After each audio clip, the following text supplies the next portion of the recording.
Hello and welcome to my channel. If you learn something here and you want to learn more about making things, please consider giving my video a like and becoming a subscriber to my channel. I'm looking to get 1,000 subscribers this month. Thank you, and let's get to the video. How do we get our custom graphics to fit perfectly on our virtual pinball cabinets?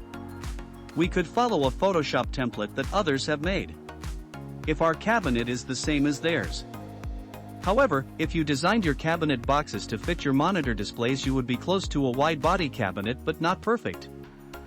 How do we guarantee that the $300 we are spending on our custom graphics is going to work for our cabinet? Let me show you how I make my specific templates for the specific cabinet I'm building.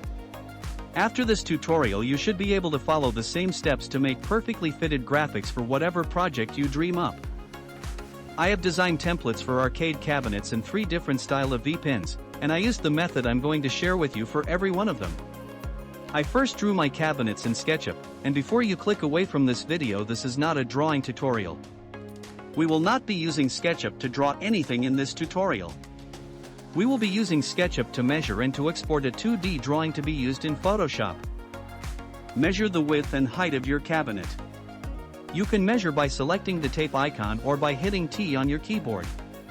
Left-click point to point. In this case, we are 1305 mm wide and 605 mm in height. Open Photoshop, select Create New. Make sure you select millimeters and type 1305 for the width and 605 for the height. Type in 300 dots per inch. The color mode you should select is CMYK. Now we should add a buffer to our template. I always increase the width and the height by 6 mm. This is a buffer zone for when we place our graphics on our cabinet. We can be out on our placement by 3 mm from any side. We now have our canvas made in Photoshop. Let's head back to SketchUp to export a 2D graphic. Go to the Camera tab and select Parallel Projection. This is a much flatter view and most accurate for our purpose.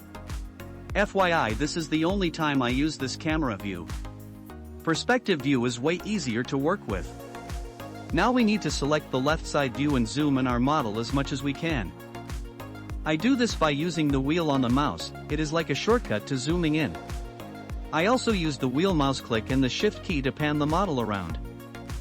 Make SketchUp go in windowed mode by grabbing the top of the window and moving down. We now need our window to be as close as we can to our model. This takes a little practice, so try to be patient. When the model fills out the window as best as you can get it, go to the File tab, scroll down to Export, then over to 2D Graphic.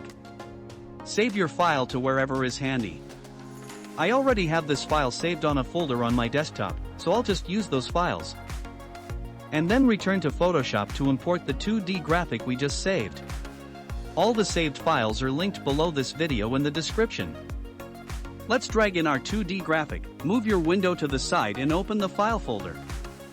Find the file we want to drag in. Pull the 2D graphic window to fit our canvas. Take your time here to fill in the canvas perfectly. This may take a minute to make perfect. We want all the gray lines to disappear just beyond the border of our canvas. When you feel that you have everything lined up right and all the gray edges are taken out of the canvas, go to the upper left-hand side of the screen. The topmost icon is called the Move tool. When selecting the Move tool, it will lock in your graphic automatically. Go to the layer of the graphic we just drug in and right-click it. From the right-click menu, select Rasterize Layer. This just lets us change the graphic we brought in. Select the Magic Wand tool and click the white part of our graphic we brought in. Now, hit the Delete key on the keyboard. Voila! Your template is finished for this gable.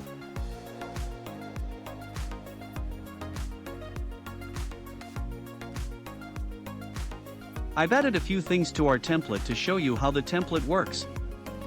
Before you save your finished graphic file, turn off your template layer. The template is to show you what it will look like on your cabinet, but it is better for you to print the whole graphic and it makes zero difference on the price. Speaking of printing graphics, I do that for people also. I charge $200 Canadian for most pinball and arcade cabinets. My email is in the description if you are interested in that service. Thank you for watching, and please like and subscribe.